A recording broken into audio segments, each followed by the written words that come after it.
rahvakultuuri valdkonna peapreemia. Pärimusmuusika keskus.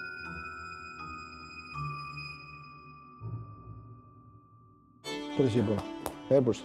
Ei keera seljaga, ei tohi. Vaat niimoodi, tubli kohe, istub. 30 aastat tagasi pani seltskond noori kõrgelennuliste ideedega uljaspäid aluse Viljandi pärimusmuusikafestivalile, mis pole aastate voolus mitte ainult vastu pidanud, vaid aina kasvab ja omab samas üliolulist tähendust ja eesmärki. Need unistused olid võimsad. Kuivõrd me soovisime kogu Eestile tõestada, et rahvamuusika või siis moodsa nimega pärimusmuusika on midagi väga ägedat ja meie kultuuri on hästi olulist. Ja selle tuhinaga, et teha rahvamuusikast, pärimusmuusikast uuesti selline populaarne nähtus. Või selline, mis on igapäevases kasutuses, mis on inimeste jaoks normaalne. Mis on noorte jaoks lahe.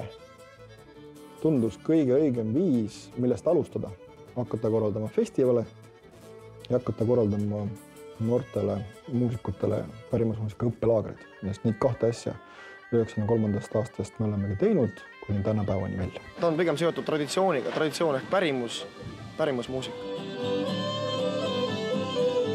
Toona oli unine ööbimiskohtadeta ja vajaliku infrastruktuurita väikelinn Viljandi festivali toimumispaigaks julge valik, mis, nagu terve pärimusmuusikafestivali idee, ei leidnud kaugeltki kohe üksmeelset toetust. Ent tegijate usk oli vankumatu. Mis asja saab? Mida räägid mulle, et Viljandis tahab teha mingit rahvusvahelist, mis festivali, rahvamuusikafestivali, kes sul sinna tuleb? Mõtlesin, kõik tulevad, sina tuled ka.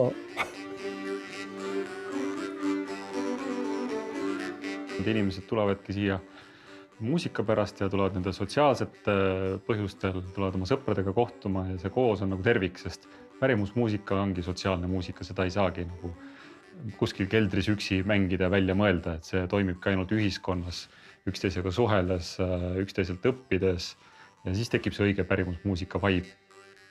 Eesti pärimusmuusika keskus arenes välja Viljandi pärimusmuusikafestivalist, et me ei tee ainult ühte sündmust, vaid me võtame vastutuse kogu Eesti pärimusmuusika arengu eest.